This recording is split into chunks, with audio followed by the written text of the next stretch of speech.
നിന്ന് കരകയറാൻ എന്താണ് മാർഗം? അതിന് തിരുനാമ സങ്കീർത്തനം മാത്രം മതി എന്ന് പറഞ്ഞുകൊണ്ടാണ് ഷഷ്ഠസ്കന്ധം പോഷണം തദനുഗ്രഹ. ഭഗവാന്റെ അനുഗ്രഹം കൊണ്ട് നരകത്തിലേക്ക് പോകുന്ന ഒരു ജീവനെ തിരുനാമം എങ്ങനെയാണ് ഉയർത്തിക്കൊണ്ടുവരിക അത് കാണിച്ചു തരികയാണ്. 3 കഥകളിൽ കൂടി അജാമളന്റെ ധർമ്മനിന്ദ, ഇന്ദ്രന്റെ ഗുരുനിന്ദ, അതേപോലെ ചിത്രകേതുവിൻ്റെ ദേവനിന്ദ. 3 തരത്തിലും ഏറ്റവും മഹാപാതകങ്ങൾ ബ്രഹ്മഹത്യാ പാപം പോലെയാണ് എന്നും ആ മുന്നിൽ നിന്നും ആ ജീവനെ രക്ഷിച്ച് കൊണ്ടുവരുന്നതെല്ലാം തിരുനാമ സങ്കീർത്തനം തന്നെയാണ് എന്ന് പറഞ്ഞുകൊണ്ടാണ് യമദൂതന്മാരും വിഷ്ണുദൂതന്മാരും തമ്മിൽ നടന്നതായിരിക്കുന്ന ഒരു സംവാദ രൂപത്തിൽ അജാമളൻ എന്നൊരു കഥാപാത്രത്തിനെ കുറിച്ച് പറഞ്ഞു. അങ്ങനെ ഒരാളുണ്ടായിരുന്നോ അറിയില്ല. അജയാമിളകി ആ മായയിൽ പെട്ടതായിരിക്കുന്ന ഒരു ജീവൻ അദ്ദേഹം എന്ത് ചെയ്തു? തന്നെ മറന്നു, തൻ്റെ കുടുംബത്തിനെ മറന്നു, തൻ്റേതായിട്ടുള്ള കർത്തവ്യങ്ങളെ ഒക്കെ മറന്നു. അങ്ങനെ മറന്നുകൊണ്ട് ഒരു പുലടയായിരിക്കുന്ന ഒരു സ്ത്രീയോട് കൂടി ചേർന്ന് വിഷയസുഖങ്ങൾ അനുഭവിച്ചുകൊണ്ട് അതിലെ പ്രാപഞ്ചിക വിഷയങ്ങളിൽ മുങ്ങി കഴിയുമ്പോൾ തൻ്റേതായിട്ടുള്ള സകലവും വന്നു, ആത്മവിസ്മൃതി വന്നു എന്നാണ് അദ്ദേഹത്തിന്. പക്ഷേ ഏതോ ഒക്കെ കാലത്ത് ഭഗവത് സ്മരണം ചെയ്തതിൻ്റെ ഫലം എന്തായി? എങ്ങനെയൊക്കെ തലകുത്തി പോയിട്ടും ആ അദ്ദേഹത്തിന് അവസാനമുണ്ടായ ഉണ്ണിക്ക് നാരായണൻ എന്ന് കേൾക്കാൻ തോന്നി.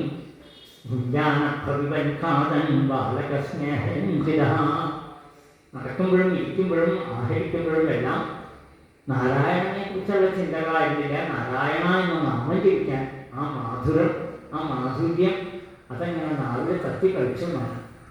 അതാണ് വേണ്ടത്. നാമം ജപിച്ച് ശീലിച്ചാലുള്ള ഗുണം എന്താണ്? ഏതേത് ആപത്തിൽ നമ്മൾ പോകുമ്പോഴും അറിയാതെ കണ്ട് നാവിൽ നാരായണ എന്ന നാമം വരും. ഭഗവാന്റെ ഏതെങ്കിലും ഒരു നാമം വരും. ആ നാമം അദ്ദേഹത്തിനെ രക്ഷിച്ചു എന്ന് പറയുകയാണ്. മരണസമയത്ത് യമദൂതന്മാരെ കണ്ടപ്പോൾ മകനെ ഓർത്തിട്ടാണെങ്കിലും ദൂരെ ക്രീഡനകാസക്തം പുത്രം നാരായണാശ്രയം, ദൂരെ കളിക്കുന്ന ഉണ്ണിയെ ഓർത്തിട്ടാണെങ്കിലും നാരായണാന്ന് വിളിക്കാൻ ഉള്ളിൽ തോന്നിയിട്ടേ ഉണ്ടാവുള്ളൂ. പക്ഷേ 4 പേര് അവിടെ വന്നുകൊണ്ട് ആ യമദൂതന്മാരുടെ കൈപിടിച്ച് കളഞ്ഞുകൊണ്ട് അവർക്ക് വേദത്തിനെ കുറിച്ചും വേദത്തിൻ്റെ തത്വത്തിനെ കുറിച്ചും പറഞ്ഞു കൊടുത്തു. ആരാണ് വേദം? അത് സാക്ഷാൽ നാരായണ. വേദപ്രണിഹിതോ ധർമ്മോ ധർമ്മ ഹ്യധർമ്മസ്തവിവര്യ വേദോ നാരായണ സാക്ഷാൽ സ്വയംഭൂ ഇത് ശുശ്രമ. സാക്ഷാൽ നാരായണൻ തന്നെയാണ് വേദം. വേദത്തിൽ കൂടി എന്തേ പറഞ്ഞിരിക്കുന്നത്? ഭഗവാന്റെ തിരുനാമത്തിനാണ് മഹാത്മ്യം കൊടുത്തിരിക്കുന്നത്. ഇതൊക്കെ യമധർമ്മരാജാവിൻ്റെ മക്കൾക്ക് അറിയാം. എന്നാൽ കൂടി അവർക്കൊന്നുകൂടി അതിനെ ബോധ്യപ്പെടുത്തി കൊടുത്തു വിഷ്ണുപാർഷന്മാർ. നാമത്തിൻ്റെ മഹിമ മാത്രമല്ല, അവരോട് പറഞ്ഞു ഇദ്ദേഹം തെറ്റുകൾ അനവധി ചെയ്തിട്ടുണ്ട്. അനാഥരും വൃദ്ധരുമായിരുന്ന അച്ഛനമ്മമാരെയും ഭാര്യയെയും കുട്ടികളെയും തൻ്റെ കുടുംബജീവിതത്തെയും മുഴുവൻ തെറ്റിച്ചുകൊണ്ടാണ്, തൻ്റെ സ്വവൃത്തികളൊക്കെ തെറ്റിച്ചുകൊണ്ടാണ് ആ പുലടയോടുകൂടി ചേർന്നത്. പക്ഷേ അദ്ദേഹം എങ്ങനെയായിക്കോട്ടെ നാരായണ എന്ന പുത്രനെ ഓർത്തിട്ടാണെങ്കിലും എത്രയോ പ്രാവശ്യം നാരായണ നാരായണ നാരായണ എന്ന് ജപിച്ചു.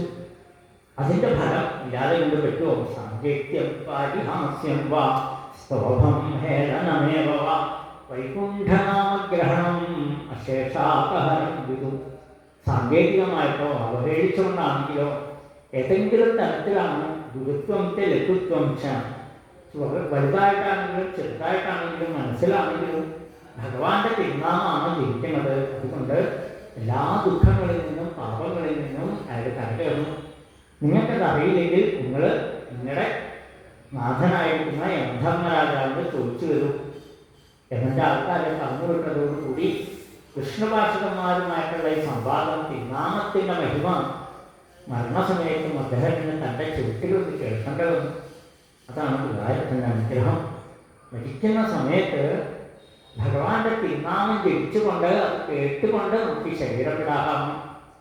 അതല്ലേ ഏറ്റവും വലിയ പുണ്യം. അത് അജാമളന് സാധിച്ചു. അദ്ദേഹം ആ മരണക്കിടയ്ക്ക് നിന്ന് തല ഉയർത്തി നോക്കി, ആരാണ് എന്നെ കാലപാശത്തിൽ നിന്ന് രക്ഷിച്ചത്, നരകയാതനകളിൽ നിന്ന് രക്ഷിച്ചത്? നോക്കുമ്പോഴേക്കും വിഷ്ണുപാർഷകന്മാർ അവിടുന്ന് പോയി കഴിഞ്ഞിരുന്നു. ആ കിടക്കയിൽ ഇരുന്നുകൊണ്ട് അദ്ദേഹം കുറച്ചു നേരം ചിന്തിച്ചു. താൻ പോയ വഴികളെക്കുറിച്ച്, ഏതെല്ലാം തെറ്റായ മാർഗത്തിൽ കൂടിയാണ് ഗുരുവായൂരപ്പ ഞാൻ പോകേണ്ടായത്, അതിൻ്റെ ഫലം ഇപ്പം എന്തായി? തൻ്റേതായിട്ടുള്ള എല്ലാവരെയും ഉപേക്ഷിച്ചുകൊണ്ട്, തൻ്റെ സ്വധർമ്മങ്ങൾ മറന്നുകൊണ്ട്, തന്നെ മറന്നുകൊണ്ട്, ഗുരുവായൂരപ്പനെ മറന്നുകൊണ്ട് ഞാൻ സഞ്ചരിച്ചുല്ലോ. അദ്ദേഹത്തിന് ആ പശ്ചാത്താപം വന്നു. ആ പശ്ചാത്താപത്തിൽ നിന്ന് അദ്ദേഹത്തിന് പ്രായശ്ചിത്തം ചെയ്യണമെന്ന് തോന്നി. പ്രായശ്ചിത്തം വിമർശനം. എന്താണ് പ്രായശ്ചിത്തം? സ്വയം വിമർശിക്കാം. ഞാൻ എന്തേ ഇങ്ങനെയായി തീർന്നത്?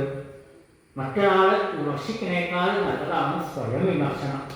വിമർശരൂപിണിയെ വിദ്യ വേദാദികൽപ്രസൂ. അമ്മയ്ക്ക് നാമാണ് വിമർശരൂപിണി. നമുക്ക് വിമർശിക്കാൻ തോന്നുന്ന സ്വയമേവ നമ്മളെ വിമർശിക്കണം. അപ്പോഴാണ് നമുക്കറിയാം നമ്മുടെ തെറ്റുകൾ എന്താണ്, എന്തൊക്കെയാണ് എൻ്റെ ശരി. എപ്പോഴും നമ്മളെ വിലയിരുത്താറില്ല. നമ്മൾ വിലയിരുത്തുന്നതെല്ലാം അങ്ങനെയാണ്. അതാണ് നമ്മുടെ ദുഃഖത്തിൻ്റെ പ്രശ്നങ്ങൾ. നമ്മുടെ എല്ലാ പ്രശ്നങ്ങൾക്കും കാര്യം അതാണ്. മറ്റുള്ളവരെ നോക്കിയിരിക്കണം, തന്നെ നോക്കണില്ല. തന്നെ വിമർശിക്കാൻ നമുക്ക് മനസ്സിലാവണം. അതിന് ഭാര്യ വേണ്ട, മക്കൾ വേണ്ട, ഭർത്താവ് വേണ്ട, മറ്റു ബന്ധുക്കൾ വേണ്ട, സമ്പത്ത് വേണ്ട, ഒന്നും വേണ്ട. സ്വയമേവ അവനവനെ തന്നെ അവനവൻ വിമർശിക്കാറാവണം. എന്തേ ഞാൻ ഇങ്ങനെയായി, എന്തുകൊണ്ട് ഞാൻ ഇങ്ങനെ എത്തി, ഇതെല്ലാം വിമർശന വിധേയമാക്കാം. ഇന്ന് ഭാഗവതം വായിക്കണമെങ്കിൽ, അത് കേൾക്കാമെന്ന് ഇരിക്കണമെങ്കിൽ, നാമം ജപിക്കണമെങ്കിൽ, ക്ഷേത്രദർശനം നടത്തണമെങ്കിൽ, ഇതിനൊക്കെ ഞാൻ എന്ത് പുണ്യം ചെയ്തു, അത് നമുക്ക് ചിന്തിക്കാം, അത് നമുക്ക് വിമർശിക്കാം. അതേപോലെ തന്നെയാണ് ഞാൻ എൻ്റെ തലതിരിഞ്ഞ് പോയി, വേണ്ടാത്ത വഴികളിൽ കൂടി പോയി, എന്തുകൊണ്ട് എനിക്ക് ദുഃഖം അനുഭവിക്കേണ്ടി വന്നു, അതും എനിക്ക് വിമർശനം ചെയ്യാം. ആ വിമർശനത്തിൻ്റെ ഫലം എന്തായി? പരിപൂർണമായിരിക്കുന്ന വിരാഗമദഹനം വന്നു. അതാണ് ഭാഗവതം പറയുന്ന ഏറ്റവും വലിയ കാര്യം. വിമർശിക്കുമ്പോഴാണ് നമുക്ക്, സ്വയം വിമർശനത്തിൽ കൂടിയാണ് നമുക്ക് വിരാഗം വരിക. നമുക്കില്ലാണ്ട് പോയതുകൊണ്ടാണ്, സ്വയം വിമർശിക്കാത്തത് കൊണ്ടാണ് നമുക്ക് വിരാഗം വരാത്തത്. ഇവിടെ സ്വയമേവ വിരാഗം വന്നത് മാത്രമല്ല, അദ്ദേഹം ആ സ്ത്രീയെയും മക്കളെയും ഒക്കെ ഉപേക്ഷിച്ചു. ഇവരൊന്നും